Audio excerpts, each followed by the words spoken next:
There's really such an incredible amount of blessing that can come out of just treating people right. It's easy to want to focus on a pain point, but where you feel pain is not always what you're trying to solve. We have to be proud to put our logo on all of our work. And if we're not, we shouldn't do it.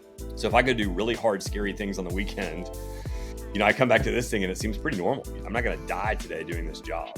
Being able to make mistakes, sometimes expensive mistakes, is important. And without the ability to do that, it's hard to learn and to take risks that can be highly beneficial risks. I feel like we just captured a breaking news moment. How did those sales go? What happens in that situation then? Tell us about it though. What does that mean? Why'd you get into that? How do you use it?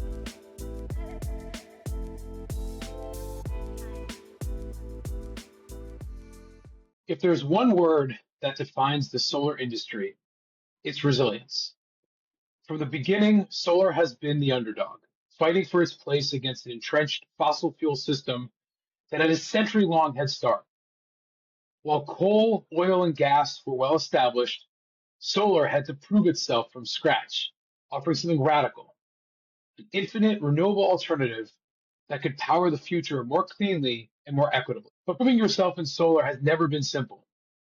Our industry has been a solar coaster, a ride filled with policy whiplash, boom and bust cycles, tax credits that come and go, and constant debates over incentives. Companies have had to plan through uncertainty that could change overnight with just one vote in Congress. Then there are the economics. For years, solar was branded as too expensive or too risky. Developers had to scrape and claw for financing, navigate volatile supply chains, and educate customers who often didn't understand the technology. And even as prices fell, we still face skepticism at every turn.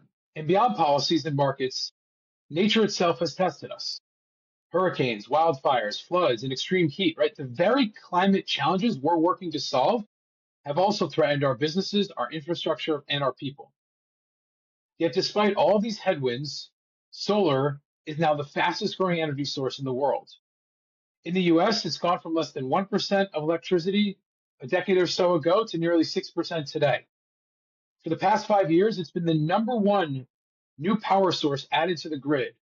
And globally, it is the cheapest form of energy, even without subsidies. Now that's what resilience looks like at scale. But resilience isn't just about the numbers. It's about the people who make solar possible. Every solar company is run by professionals who could have taken easier paths, who instead chose to navigate uncertainty, take on entrenched incumbents, and build something better for their communities.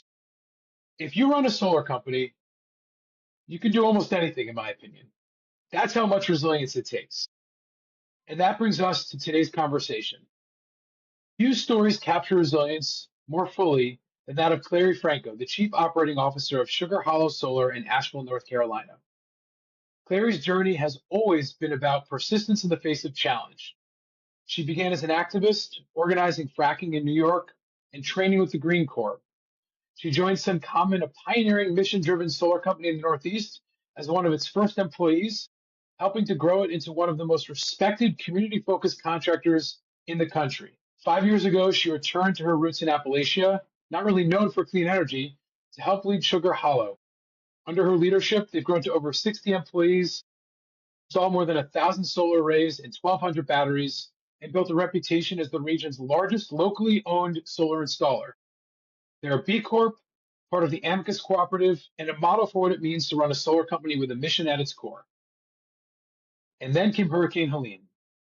The storm flooded Sugar Hollow's warehouse, destroyed $1 million or so in tools and equipment, and left team members dealing with unimaginable personal hardship. 14 years of work was nearly washed away in one night. But within 2 weeks, Clary and her team were installing solar again.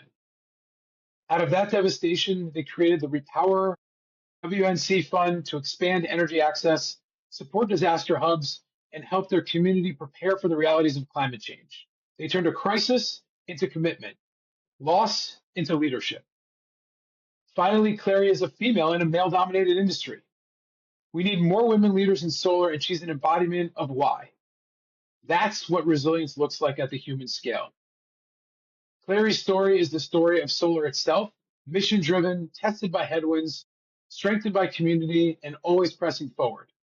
Welcome to When Life Gives You Lumens, Clary. I'm honored to have you on. Pleasure to be here. Thank you for the invite. So if you don't mind me asking, I would love to start with, a challenging topic, which is the hurricane. And I would love to understand what that moment meant for you first personally. If you want to share with us your story, navigating it, and what was that moment like for you? One thing that was going on for me is I was 5 months pregnant when the storm hit.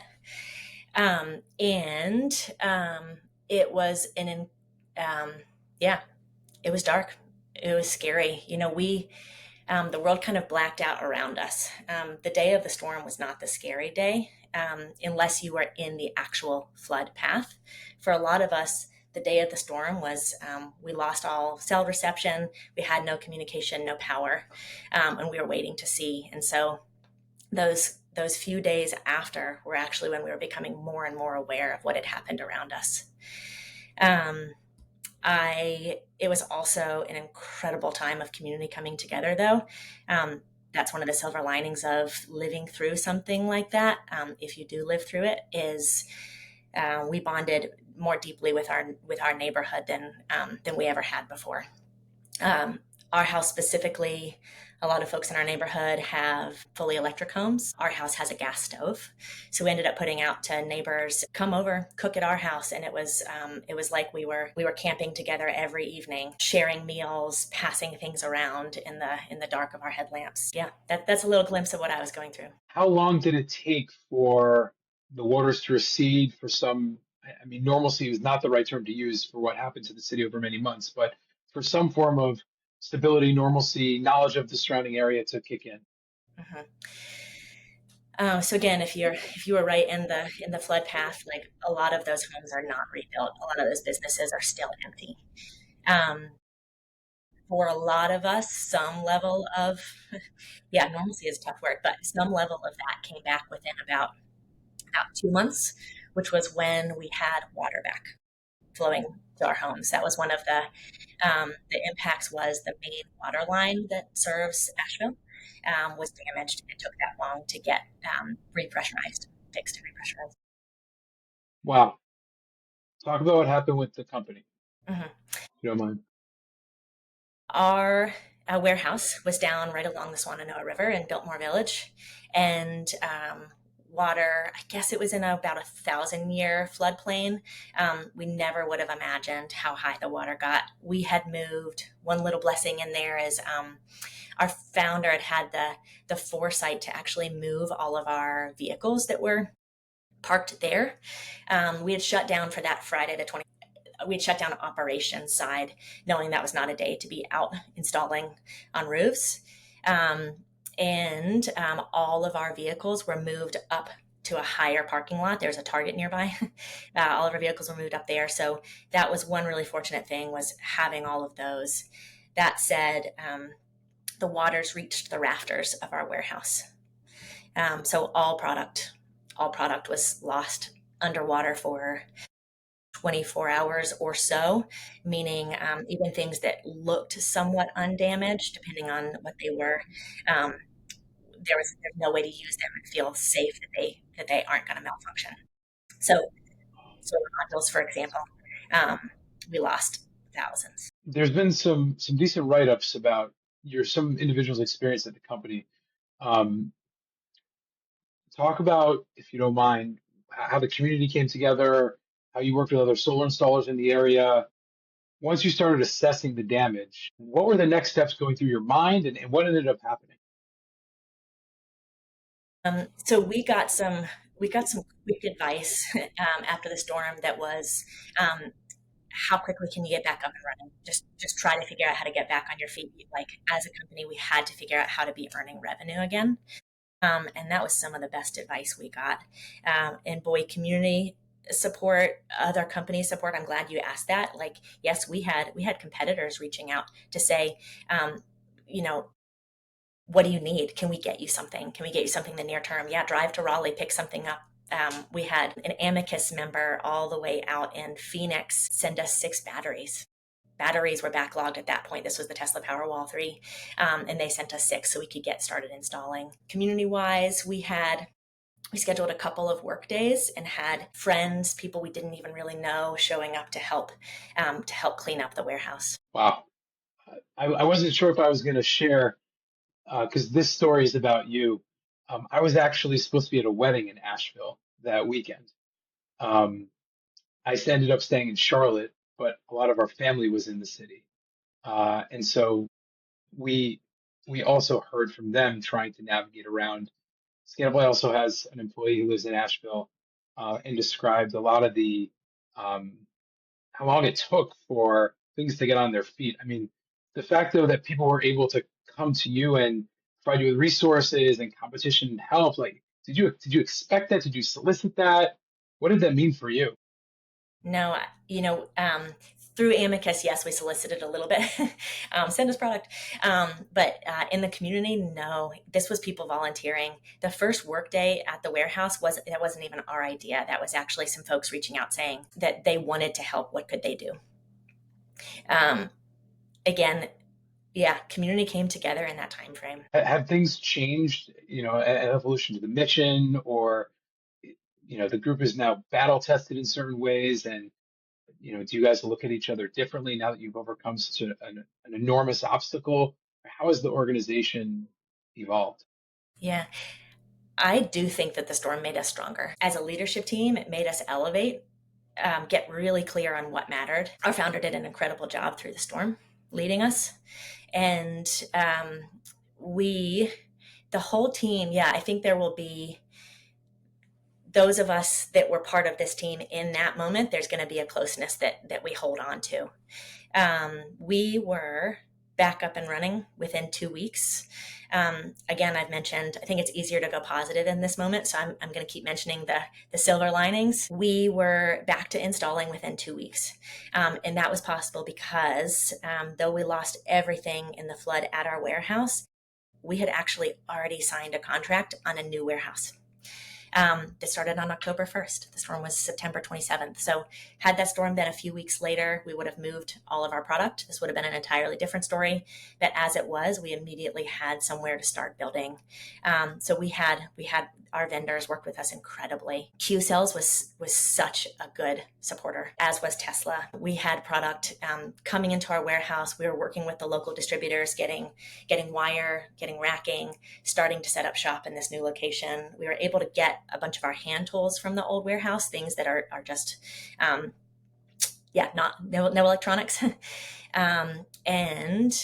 Another thing is, as we were getting back up and running, we were just hearing continually from community members with their solar and batteries about being these incredible hubs of resilience. These just fill your heart up to explode stories of these households who just opened up to their neighborhood and said, you have insulin that you need to keep refrigerated?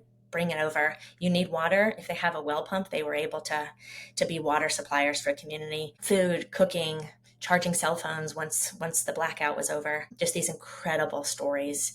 And so as we got back to work, it was more clear than ever why our work mattered. It reminds me of the California wildfires, where you can see a whole neighborhood black except a pocket of someone who has solar and storage, and everyone's at that person's house with their air conditioning, and it's like nothing is, that house is totally fine. Everything around them is a disaster, unfortunately. I mean, how have you evolved? I mean, this is the embodiment of resilience, truly. How are you doing? How have you evolved? Mm-hmm. I think one really big thing that came up for me is really thinking about vulnerable populations. When disaster strikes, the vulnerable are exposed in a really severe way. In a really minor scale, I'll say being pregnant in that time frame, I see myself as a really capable person, and I was definitely more vulnerable. I felt myself being more exhausted, more drained, more fear than I thought would come up. And I think that had a big role to play. But on the community scale, I talked about the hubs of resilience. a lot of our clientele is in higher income neighborhoods. And so there are whole neighborhoods that did not benefit from solar and battery backup, that did not have any places to go for those needs.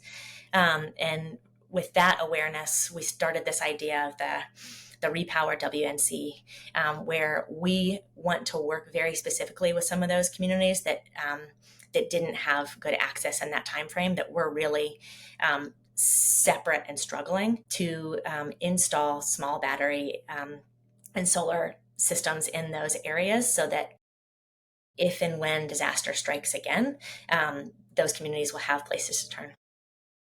I can't help but think about some of the changes this year and the current state of resilience in solar. Cutting of the Solar for All program, PosiGen going bankrupt, whether that was on PosiGen or on government funding, that's whole different conversation. Cut fundings for a bunch of local programs. And then what remains? TPO. You're not going to own your system now? I'm not saying I'm against leases, just to be clear, but it doesn't make it. That's the one thing that stayed. It's just there's resilience, there's solar, and then there's unfortunate communities who want solar who need to be even more resilient. It's just it's a snowball effect. It's crazy. Yeah. I think this is probably a great transition to learn a little bit more about you. You have been focused on environmental activism since the very beginning of your career. This is not a job for you. This is a mission, is clearly the case. I'd love to learn a little bit about, your experience from the Green Corps to Students Against Fracking when you started in the Hudson Valley. What about environmental action has energized you? Mm-hmm. I grew up in a solar powered house, which is a cool thing that I now still work in the solar industry, and was raised by my parents. My father especially has a real commitment to how much can we minimize our impact as individuals. So I was raised with that. And then what's been really motivating to me is taking that to the slight next level of more the community oriented aspect of that. How can we, because I don't love the idea of taking on this responsibility as individuals. I think that these issues are not because of individual decisions. And so I like working at the more community scale for how can we come up with solutions that serve the scale of the problem. This has been my life. This is really meaningful work. I think I really enjoyed working on the political side. And at a certain point, I became really motivated by realizing that what's really needed now, the technology's there. There's some policy in place. Sure, it comes and it goes, but what we really need now is to build these systems. I love working in the part of the industry that is making this happen, boots on the ground. And for me, moving from environmental activism, especially working to fight fracking, there's a heavy weight on your shoulders when you're talking about those things day in, day out. It's dark. And in transition to clean energy, it felt absolutely incredible that I got to be someone helping offer a solution, not just talking about what was wrong in the world. And it turns out that environmental organizing and marketing solar are really similar. You're motivating someone to take action based on personal beliefs and values.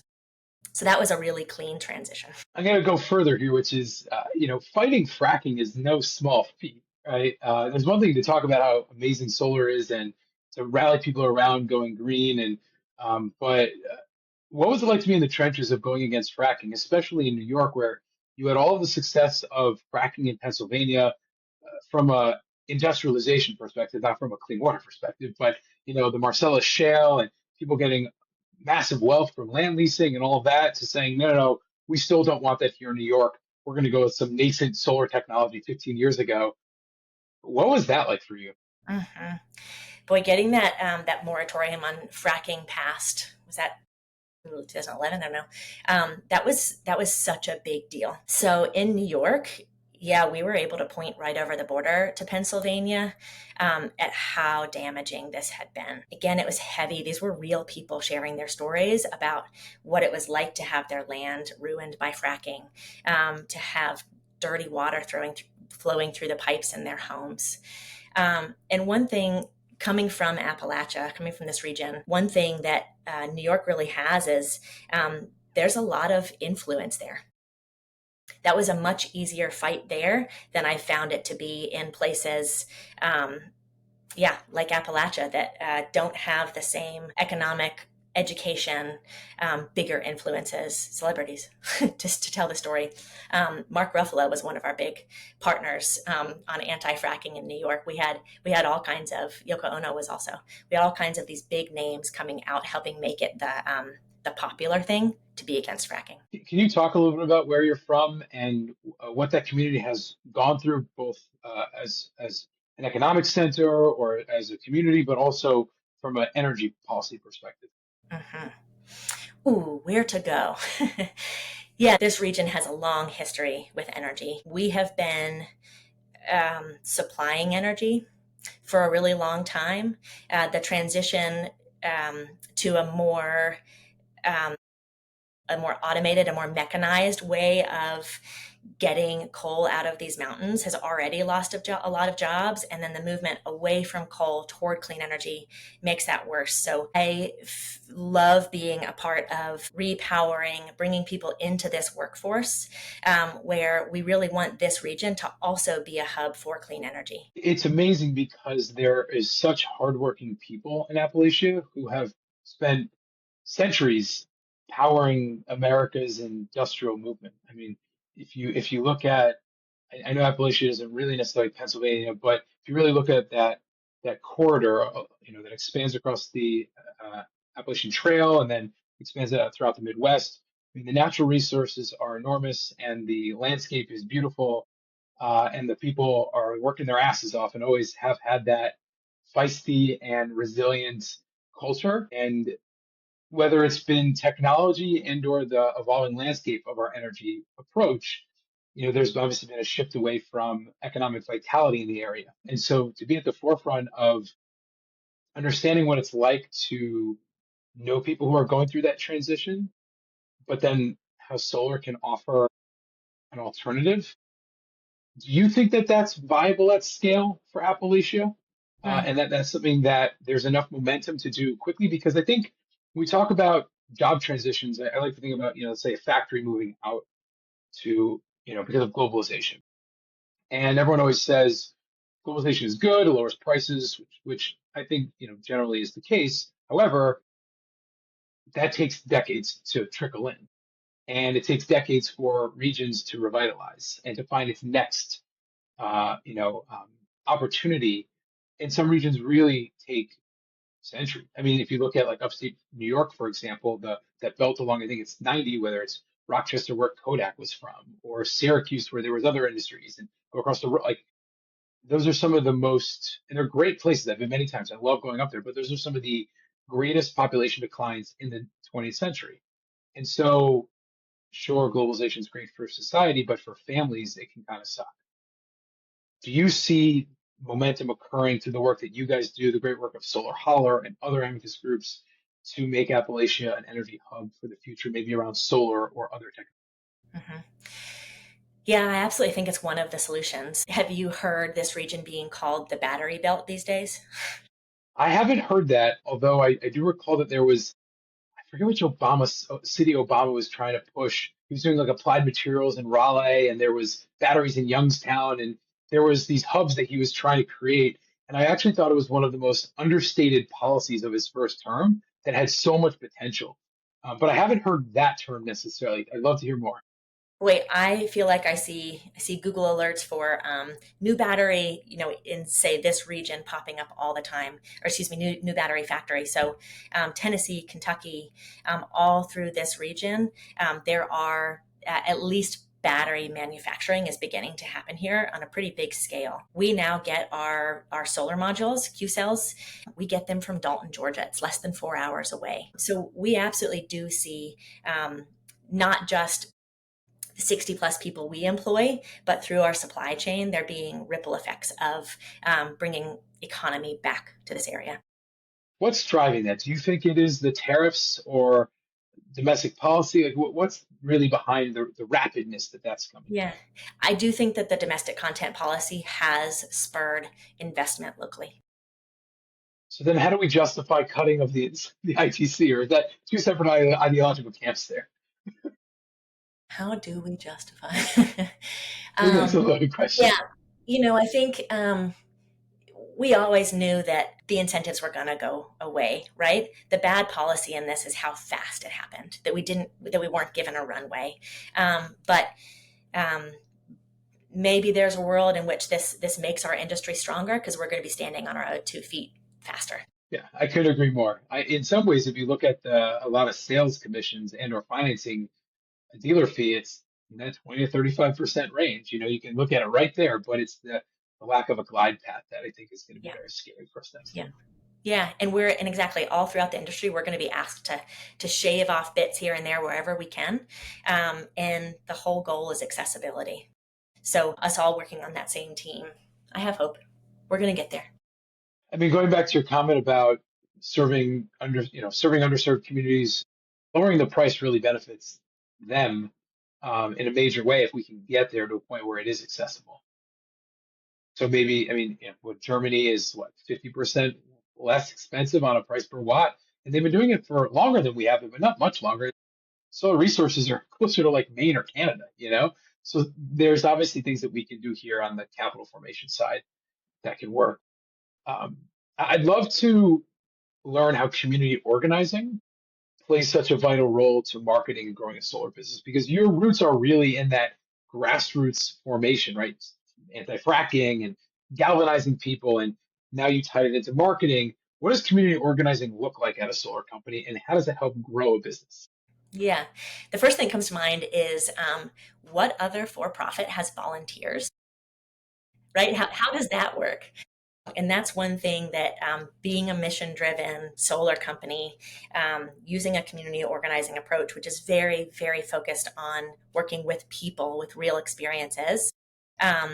We have, both here at Sugar Hollow and at Sun Common, we have a huge group of people in the community who just want for us in our industry to be successful. We also, part of my background, community organizing, it's a lot of events. It's a lot of creating solar champions out in the community. It's not as much spending money on ads. It's more doing things that are noteworthy to get people talking. It's a very different strategy than door knocking, it sounds like. It is a different strategy. Sounds like one big party. You're right. There's a little bit of similarity there, and yet with door knocking in our industry, that has a bad rap right now, doesn't it? Our approach when it comes to events and meeting people face to face is really actually about showing up in community. So we show up and table at and sponsor all kinds of community events, from the local farmers market to larger conferences on farming. And there's a big opportunity we see is being there to just ask that open-ended question. Have you ever looked into solar before? Why not? Let's talk about it. It might be more accessible than you realize. I can't help but see the synergies through your narrative around bringing people together to do great things, especially when it feels not possible, right? Solar in Appalachia doesn't feel possible on the surface from the outside. But, fighting fracking to community organized, it all puts itself together to an amazing mission of what you're on right now. You are a female in a very energy dominated industry, and also in a region where male and energy is a big factor, right? So I'd love to hear what it's like, because we don't get a chance to talk to as many amazing solar women as we'd like to. How has that been for you navigating it throughout your career? Well, I'd love to connect you with more great women. We're out there. Oh, I know, but not enough. I still would say not enough. Not enough. You are spot on. One thing that comes to mind for me is, I was not socialized to be technical, to be in the construction industry. And something I've realized as a leader is, like in my role, even as COO overseeing operations, I don't need that. And there actually are ways that I think that is an advantage. So being an individual producer, being an expert in your field, sometimes you can get stuck still trying to do that. And in a leadership role, I see my role as really supporting the others in their areas of expertise. So my role is to build a really strong team. And yeah, you mentioned community organizing, all those things. I've been focused on helping people develop their own skills and building a strong team since the beginning. Focusing on a vision and how do we get there together. Yeah.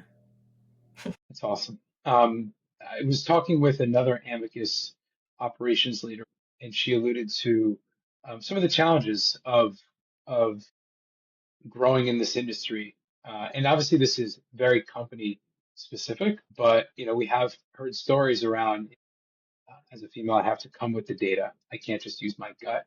I have to learn more and be smarter versus someone who can just speak louder.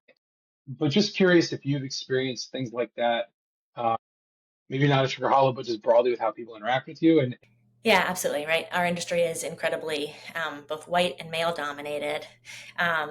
And anyone that doesn't fit that prototype has a harder time getting heard, getting noticed. And I have also experienced those things, being interrupted, being spoken over, having someone repeat exactly what I just said in different language and getting credit for the concept. And I feel fortunate. And something that we value a lot is this kind of frank, open, and honest communication style. And so there have been situations, and I'd say some of the hardest work for me has been figuring out how to speak up and advocate for myself when something, how to call out when there's something happening, or should I say call in, right? Because my goal is always to bring someone along on this journey.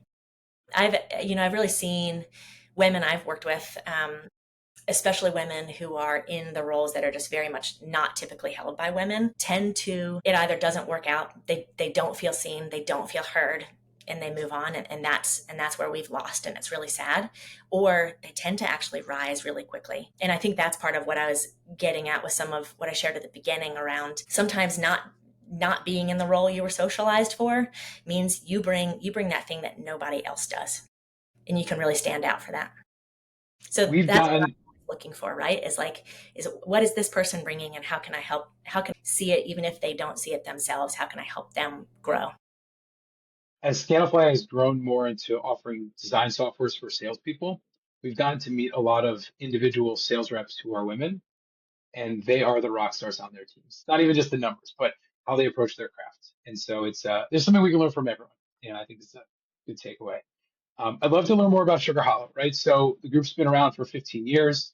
It does have familial founding, some connections to politicians that are super connected to the earth and the beauty of combining nature and doing right by the environment with building a successful and meaningful business. Tell us more about its founding and how it's gotten to be one of the leading providers in the region.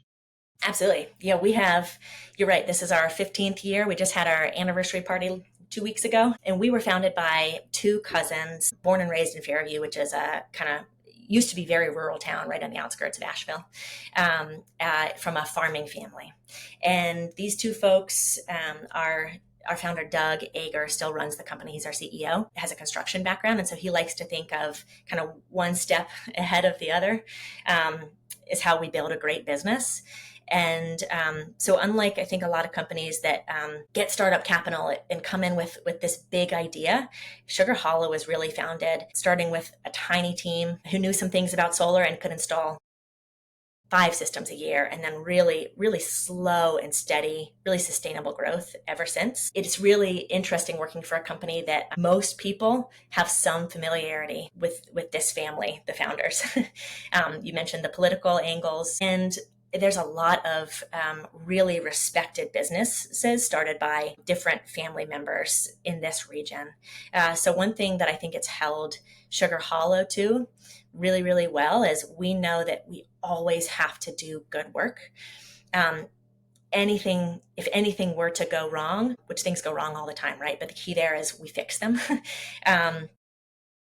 but that would impact the entire family negatively in the community, right? So the Sugar Hollow is one of the representations of this really well respected entire family in the region. One of your amicus colleagues said to me in the past, in the same spirit of what you just talked about, I want to be able to go to the grocery store and see my customers and have them talk to me and not run away from them. And I thought that was so telling because this company is a massive company. And so whether you're a small local company, a mid-sized company and leader in a region, or a massive business, it'd be great for every business owner and then on down to their team to be excited to approach their customers in the grocery store and have that moment, right? And I think that's probably what you're embodying. I just want to call out the highlights of Sugar Hollow, like I did at the beginning, because it's very impressive. Right? You guys have over 1,000 installs, 1,200 batteries. You have a team of over 60 people, warehouse space. You're part of Amicus, both their regular cooperative and their O&M cooperative. You're now B Corp. You've weathered Hurricane Helene. It's an incredibly impressive track record. It is like what we want from all of the contractors, that we work with, and an embodiment of where we need to be as an industry. What does that track record mean for you personally and professionally, being such a massive part of this scaling motion and the growth of Sugar Hollow? Mm-hmm. Yeah, I just had my 5-year anniversary with Sugar Hollow, so much of that was well before me, and I'm incredibly proud of this team and this company, how far we've come, the good that we do in the community. When first proposing the idea of becoming B Corp certified to Doug and Phelps, the two founders, what I loved realizing was Sugar Hollow's been living those values since day one. B Corp was just a way to kind of like tie a nice little bow on it, wrap it up nice and pretty, right? Be able to communicate about it in an easier way, as well as create a framework, a path to keep improving. That's one of the things about a B Corp certification is every 3 years you have to recertify, and you have to be getting better. You have to be doing more good in the world. And so I think that kind of speaks to a lot of the way that I've been working here at Sugar Hollow, is like all the framework is the absolute best. It's really strong. I actually came in as head of marketing before moving into COO role. And I saw that at that point, it was a 5.0 on our Google reviews, or maybe 4.9, right? But like incredibly high. And I thought, ooh, to market for a company with a 4.9 to 5.0, like what a treat, right? That's everybody's dream if you're a marketer.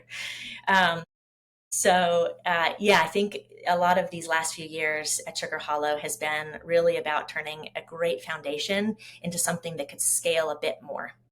I absolutely believe that if we're trying to fight climate change, growth is part of being able to have a greater impact. And so we do believe strongly in sustainable growth and want to keep that 4.9 to 5.0 Google reviews. We want to keep being able to approach our friends and our neighbors in the grocery store and feel really proud of Sugar Hollow. And so far, I think this team has done an excellent job of. There's pressure coming in with the 4.9 as the head of marketing and trying to sustain it or get to 5.0. That's really, really impressive. I know we've worked together, our two businesses, for some time now. I'd love to just get a sense for how you met us. Was it through this uncommon relationship or before? And what does Scanifly's technology do for you guys as an organization? Yeah, I had worked with one of your current employees in the past. I can't remember if he reached out via LinkedIn, if it was something like that, exactly how it was. But yeah, we were really intrigued by Scanifly early on, being in the mountains like we are. Like the way that the mountains, if you have a house down in a valley, trying to understand what shading might be there, getting up and taking measurements on the roof, using Solar Pathfinder, the older technology, right, before Scanifly was around. We saw great opportunity for precision and for safety for our team in partnering with Scanifly. And I continue to say that our site surveyor, Stan, probably has the coolest job of anyone here to get to go out and fly drones every day. He reminds me that he also crawls in attics. So, right, there's some good and some bad in everybody's job. But yeah, we've benefited greatly working with Scanifly. We'll have to work on the attic flying drone for Stan down the road. We've been asked about that before. We'll continue on it. One more question for you. Being COO of an impressive business is no small feat. You probably have a ton of different things. As you said before, things always go wrong, and your job is to really make sure that you have them go right at some point. But you also still remain connected to your roots of activism and community organizing. I think I read online that you're involved with Ladies Climbing Coalition and Asheville Acro Yoga, and you're spearheading an effort for Montgomery County to go 100% clean energy. I'd love to learn more about these things, but also talk about how you strike that balance in your life and what does that mean for you? Mm-hmm. Oh, striking balance.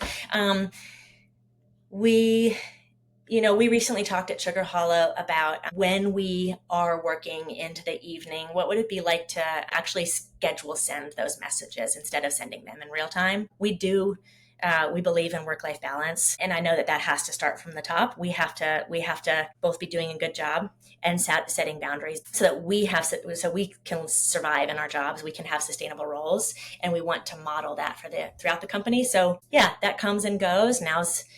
Now probably isn't the best time to say we have all the best balance with as crazy as things are. But I don't believe that this job should take up my entire life. And it feels really important to me to have a lot of other things going on outside of that. And absolutely, I am a millennial who shows up and works hard every day and then tries my best to shut down at some point in the evenings and the weekends. I imagine resilience is important for not just working hard at your core job and fighting through all the challenges that we've had in solar, but creating a boundary and sticking to it.